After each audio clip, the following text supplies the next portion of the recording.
caffeinated beverage. I am also wearing an appropriate shirt for a number of reasons. First up, we're going to go to Beyond the Battle, the Adams County Historical Museum. We're going to go see a presentation put on by Stephen Lang. You might know him. He was the bad guy in Avatar. He was also General Pickett in the movie Gettysburg.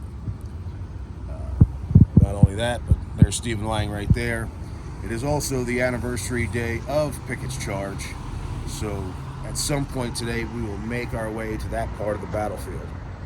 But right now, we need to make our way to the museum because even though we're about an hour and a half early, I imagine because of the crowds I've seen, it's going to be packed there. So we need to get going. Well, sometimes it pays to show up early. Just standing here in the parking lot, just waiting to get in. I look over to the one side, and I see Tim Smith, who's the director of Adams County Historical Society, kind of like a mini celebrity for me. I walk over to him, and I'm in a panic because I want to get a photo with him. Frank's on the phone. So I walk over there, and who's standing next to Tim Smith but JD from History Underground. So I asked JD to take a photo with me and Tim Smith. And so now as I'm walking back to the car, a big van pulls up and Stephen Lang gets out. Stephen Lang of Avatar and Gettysburg. He gets out of the car, spots my shirt, comes over to me, kind of shakes my hand and tells me to put my coffee down. And then, so we got a couple of photos. So my whole trip is now complete. I've seen and done everything I want to do. I really could just get in the car and go home. But we will stick around for this presentation since I had to leave every single one, but I can stay for this one. So in a few more minutes, they're going to open up the doors so we can take part in the presentation being put on by Stephen Lang. That's worth deuces. Double deuces, Frank. Double deuces. Thanks for that.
We just finished up with the presentation with Stephen Lang, which they showed, they previewed a film, not preview, because that film's been out for about 10 years, but they showed this film on Gettysburg. I had never seen it before. It was really, really great. The Gettysburg story. I just talked to the lady in there to see if I could get a copy of it. She's going to give me a call later after she finds out how I can get a copy of it. But anyway, Stephen Lang was great. I got a lot of footage. I'm probably going to post more footage than you guys actually want to watch, so you can go ahead and fast forward or whatever, but I'm going to put a lot of it in there because everything the man said was so damn interesting that I want to save it for myself.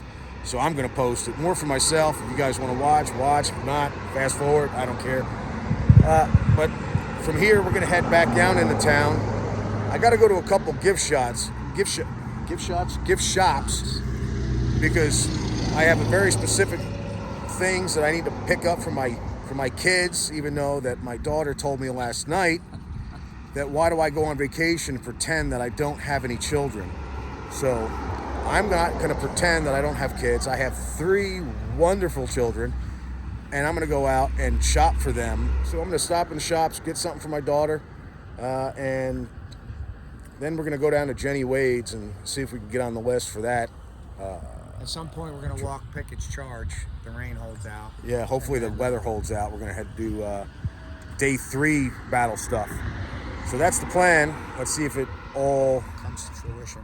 Yes, that's a great word, Frank. Deuces. Triple word school or whatever the hell that is. All right.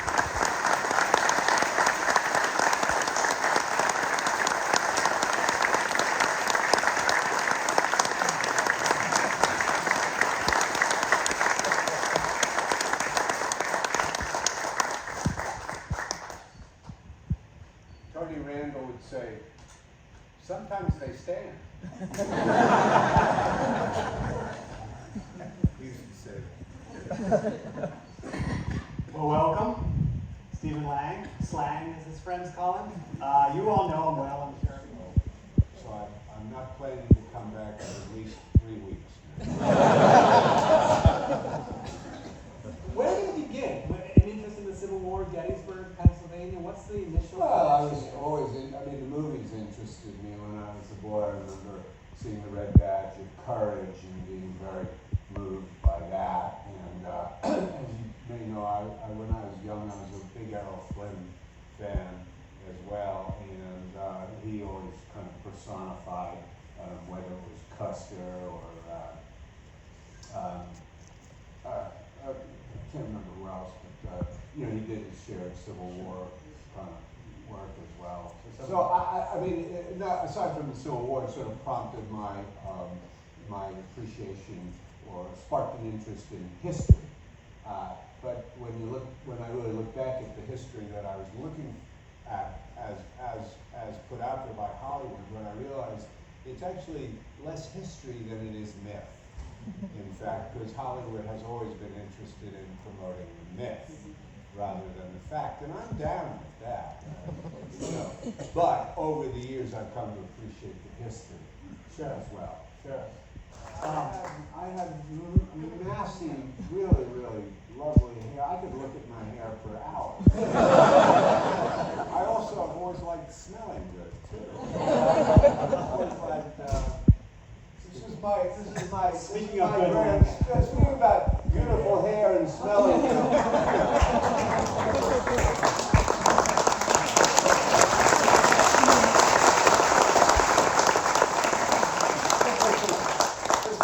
Grandson Ike. He is not named after Ike. But he does have the massy. My hair was just like this. Come on, get off.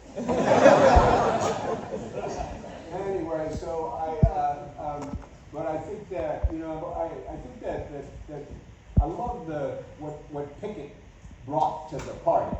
And in a way, I always felt that Pickett brought to the party what Jeb Stuart would have brought to the party had Jeb Stuart actually been at the party. Because Jeb really was the kind of singing cavalier, but he just isn't there. And when he does get there, he's just getting a knot yanked in his tail is what's happening to him. But Pickett it becomes really the cavalier of the whole thing. So he does represent the myth that was then, of course, propagated and began by Sally Corbell, by his wife. So I like that about the role. I like being the exuberant spark, because everybody else is a downer. Come on, we like Longstreet, but let's face it, depressing as can be, and of course, the fact that he Chamberlain is, just kind of fabulous, but he's kind of priggish. He's probably the guy who Pickett would get along with best would be Kilrain. The two of them could sit and have a drink together. And he's the only character who actually is not a historical character. So you read the book, and you're obviously having a very successful career on stage and on the small screen, on the big screen. And what's the story? How do you get into the film? How do you become Pickett? How does that happen?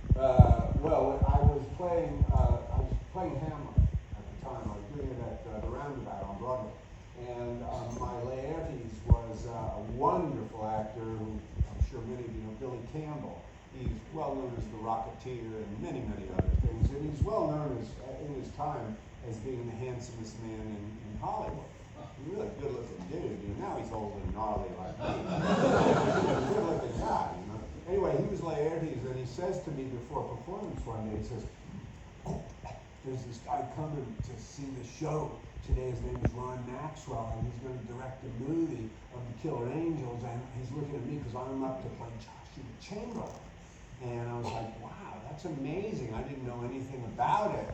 And I thought, wow. And this goes back to, you know, I've always wanted to play George Pickett, right? But, so I kind of made a check mark in my brain, which I promptly forgot because I was playing Hamlet. And that's a big dose, you know?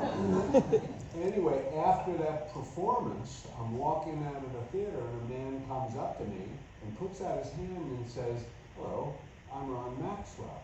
And I just kicked right in and I put my hand out and I said, "Hello, I'm George Pickett."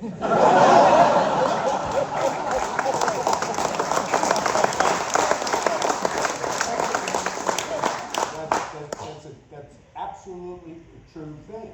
And he kind of, you know, his head kind of went back a little bit. He looked at me and he said, "You free for breakfast tomorrow?" I said, "Yes, sir."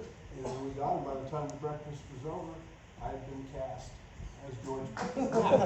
Now, the really tragic coda to the story is, of course, is that Billy Campbell didn't get cast as Tim. That went to Jeff Daniels. But Billy did get cast as Pitzer, and who gets the only laugh in the entire film of Gettysburg, you know. And Billy has gone on to have a very, very distinguished career, of course, so no loss there. So you plugged it, right? That was it. At Lee's former stage. That was it. We couldn't get, the only theater we could get was the theater at the Women in Military Service National Memorial, which is at the gates of Arlington National Cemetery. Now, first of all, nobody even knew there was a theater there in the first place. And number two, Washington is not so much a theater town, it's a subscription town. So people, you know, Mildred would say, "Harry, we have tickets to the arena stage on April 22nd. It doesn't matter what they're going to see, they have a subscription. That's what subscription theater is kind of about. You support the local cultural institution, right? I wasn't a local cultural institution. We were a show that was opening there, so nobody came until a great critic from the Washington Post did a review of it, which was a really, really terrific review, and they started coming. And what was going to be a 4-week run, we ended up having closed it after 10 or 12 weeks just because I had other stuff I had to do. So anyway, so ultimately the road leads it to Broadway, which is great. And then I get this script for this thing called Avatar. And it kind of blows my mind because it's clearly the best role in the thing. And push comes, you know, it's a long story. I love to tell the story to actors because I can make them cry. You auditioned for Family. I did audition for him 18 years before for Aliens, but the point is that so I'm opening on Broadway with my show, and meanwhile in California, the casting director for Avatar is a woman named Margie Simpkin. And she's an old theater rat from New York. She's working out there for Fox or something, and she's casting director on this big film that Jim Cameron is doing.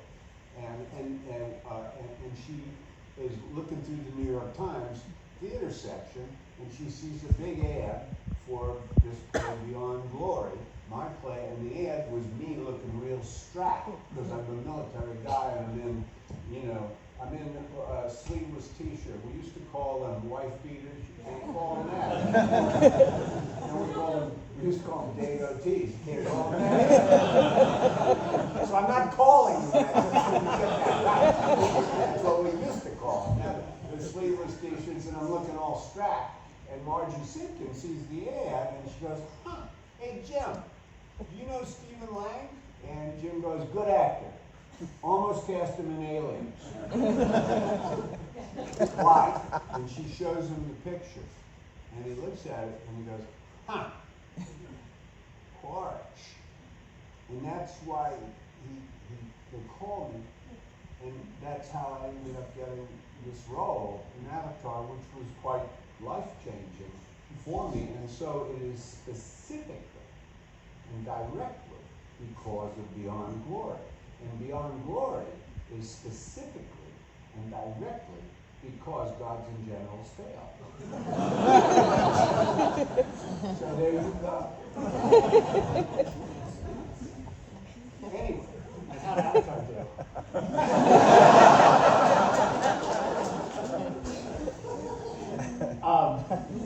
that's it. It's still chugging along. Losing to armies of blue people, right? Well, so the new Museum Visitor Center opens. There you go, Avery.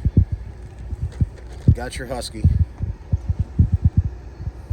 Keep him safe. But by the time you watch this, I'll probably be watching it with you sometime tomorrow. All right, now we're gonna go see if Jenny Wade's will let us in. Once again, we find ourselves on Baltimore Street, and once again, at the Farnsworth Inn Sweeney Tavern. We're gonna have a quick bite to eat, get out of the sun. We got an appointment for Jenny Wade's at about 10 to 2. So we'll have something to eat, maybe hit up a couple of shops if there's time, and then back to Jenny Wade's. Deuces. It's a lot of fish.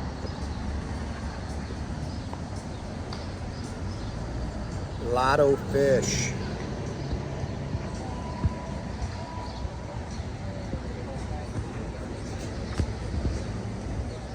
Root beer Italian ice.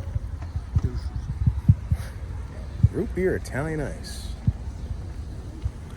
I should have got an Italian ice. Shoulda. Well, we just finished up at lunch, and now we're making our way to Jenny Wade's. Yesterday I showed you Jenny Wade's birth house, and then shortly after her birth, her and her family moved to a duplex on Breckenridge Street. As the Confederates were moving their way into Gettysburg, she moved south of town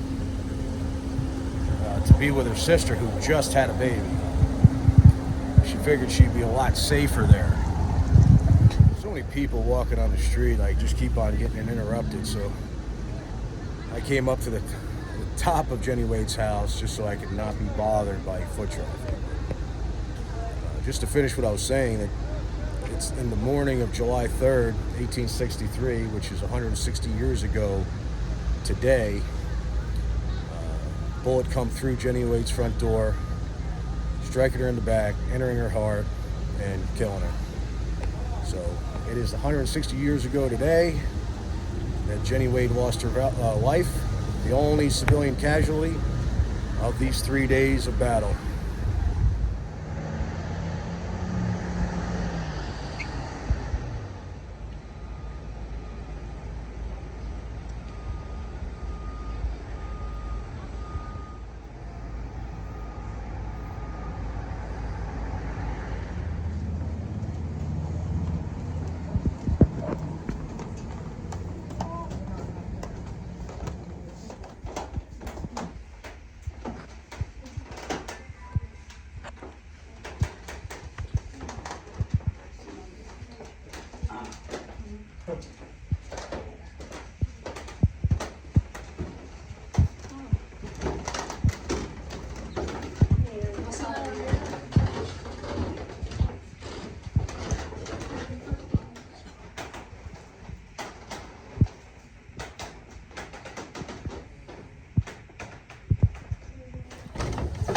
We are currently in the Jenny Wade house.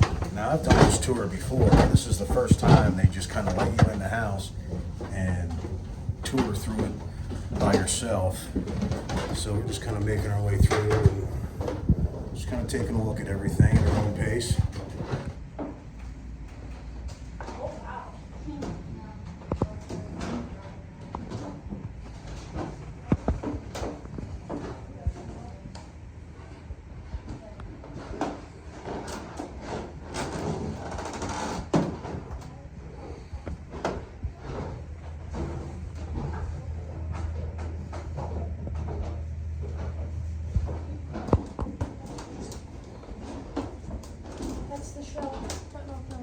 See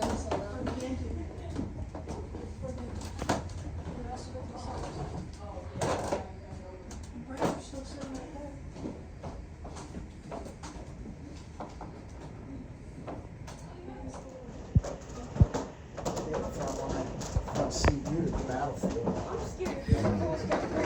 Out that window. You don't know that. It's so tall.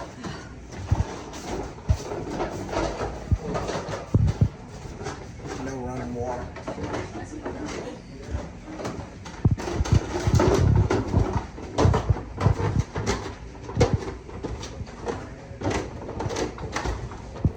Leaving Jenny's house because it is a duplex coming to the McLean side of the house.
Here we are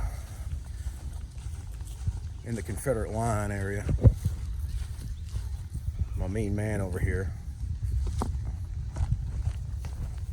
I asked him if you guys were walking across Pickett's charge at 3 o'clock, because that would be the anniversary time at the anniversary day. And he said they were. And I asked him if I could join, and he said, I don't see why not. So Frank and I are going to take the walk across Pickett's charge and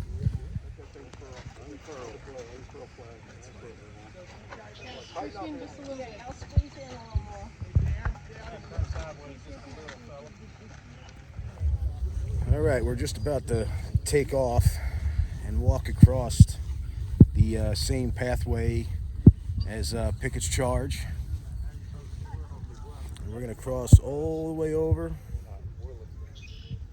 to, if you can see right there, and there's like a little crops of trees. Then over there would be like the high water mark. The high water mark would be about as far and as close as the Confederates would come to winning the Civil War. They would never make it that far north again. So we're about ready to cross. General Pickett's not here, but Pickett's charge wasn't just Pickett's charge. It was Pickett and Pettigrew and Trimble charge. So we're going to be crossing over across the field with General Pettigrew, which I guess Pickett's here in spirit.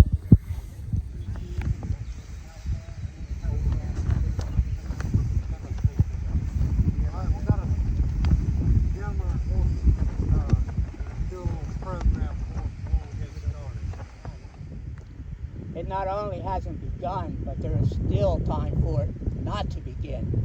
Against that position and those circumstances, which made more men than Kemper, Garnett, Longstreet, Armistead look brave. Yet it's going to begin. We all know that. For we have come too far with too much at stake. And it doesn't take even a 14-year-old boy to think this time, maybe this time, with all so much to lose, all so much to win, Maryland, Pennsylvania, the world, the golden dome of Washington itself, to crown with desperate victory the desperate gamble the cast made 2 years ago. Grade went straight through, crossed through that orchard right there and straight up the hill. Good old North State! Forward!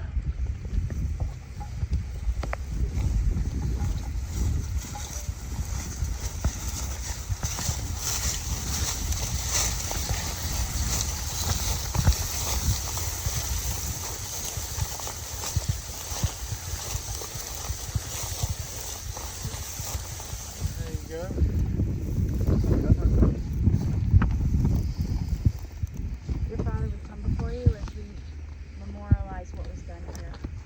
We thank you for those who sacrificed for their state, for their country. Father, we thank you that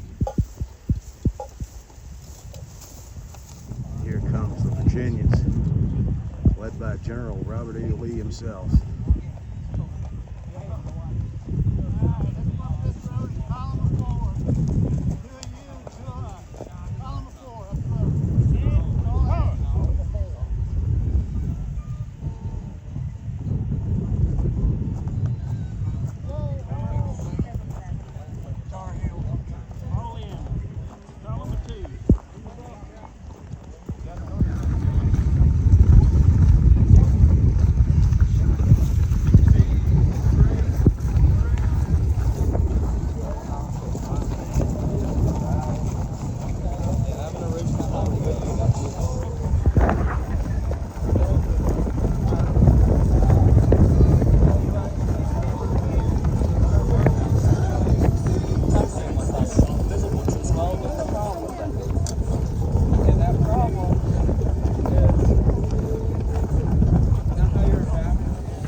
How you doing there, General?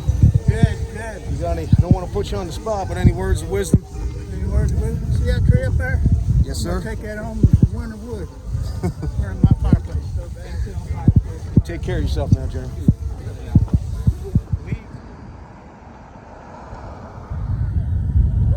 The Grand Army of Virginia is about ready to cross the Emmitsburg Road, just as they did roundabouts this time 160 years ago.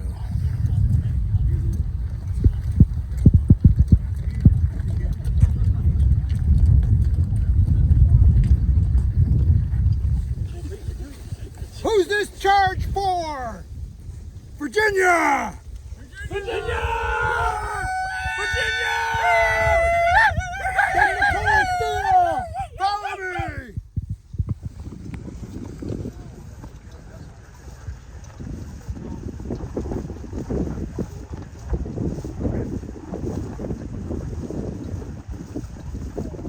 Chase them Yankees out of there!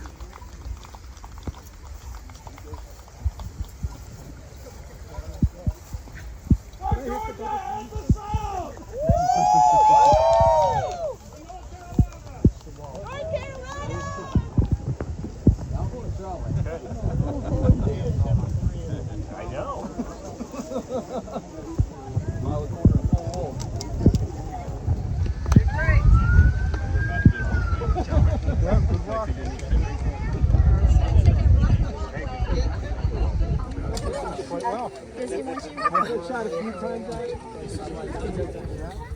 Well, it's one thing walking Pickett's charge. It's another to retreat back to get the car. All the way to North Carolina. Deuces. Gary. Yes, like Frank just pointed out, we did walk past Gary Edelman. I just said hello. I shook his hand. Frank shook his hand again. But this was quite the experience.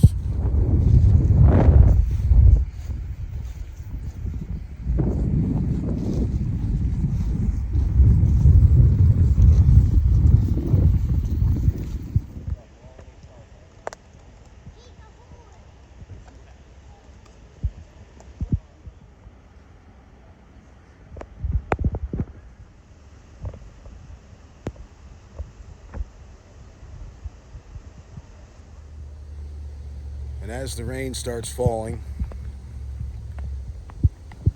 we're going to end our Gettysburg trip here at the Evergreen Cemetery in front of the grave of Jenny Wade.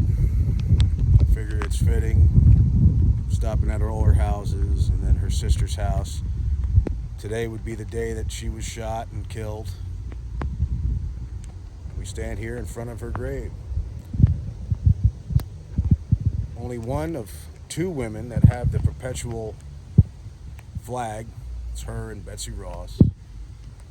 Now there is a few other notable people in here, but I'm not too familiar with where they are. So I'm gonna maybe walk around a bit. It's raining, not raining hard, but there is Jack Skelly, her love interest, and even old angry John Burns is here somewhere. Old John Burns. So I'm gonna give a gander and see if I can find it, and if I can't, then we need to get on the road. It's getting late. But if this is the end of the video, then thanks for watching. Can't wait to get back to Gettysburg. And if it's not the end of the video, I'll probably do a simple pan or swipe over some important notables. I guess that's it. Deuces. Thanks for watching.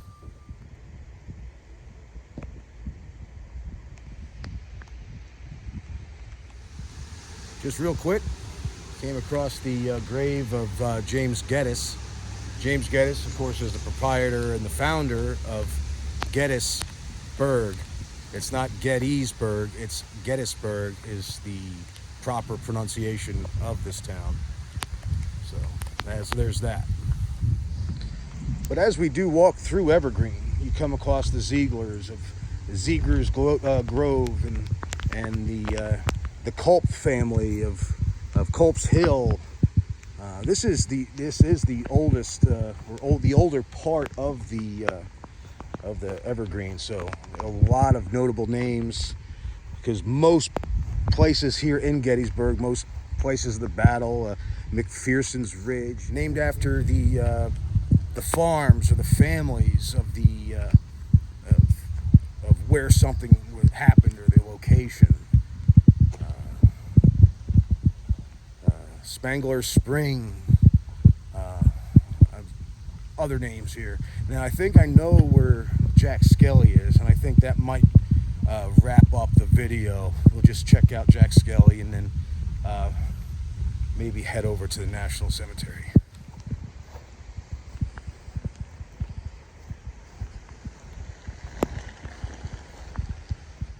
Strangely enough, as the rain slowly stops and the sun comes back out,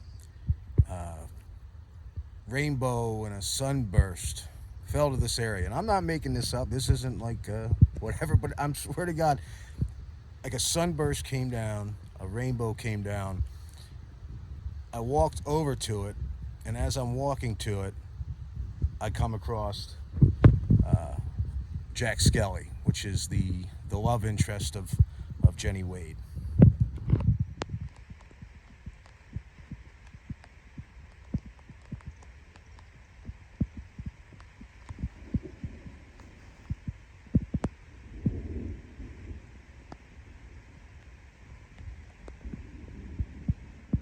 How awesome is that?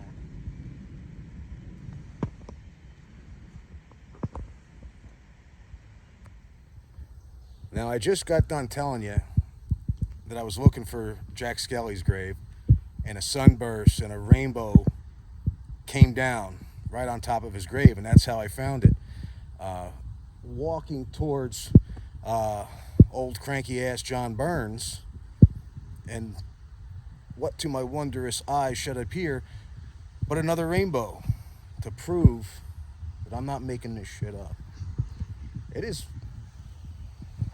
eerie, interesting, I don't know, or maybe it's just coincidence because it just rained. But No such thing as coincidence. no such thing as coincidence. So I think we are going to end it now with the grave of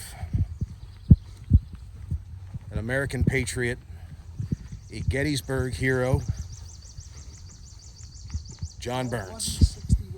He was 69, damn near 70, Damn near 70. when he grabbed his flintlock rifle and went out and defended his town.